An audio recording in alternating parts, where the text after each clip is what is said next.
দেখো এখানে অঙ্কটা বলেছে যে 80-25%, মানে 80-25% হলো 200 কত শতাংশ হবে, তার মানে 80 যে 25% সেটা 200 কত শতাংশ হবে।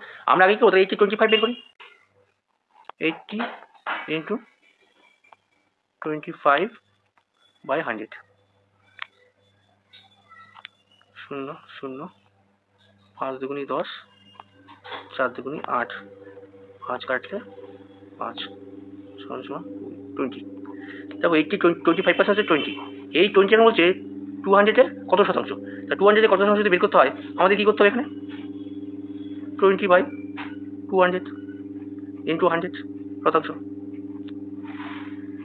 0 0 0 0 কাটলে হচ্ছে 10। তাহলে আমাদের কি বলছে, 80-25% আমাদের 20 বেরিয়েছিল, এই 200-এর কত শতাংশ বলেছিল, 20-200-এর আমাদের 10 শতাংশ, 10%, তাহলে আমাদের উত্তর হচ্ছে 10%।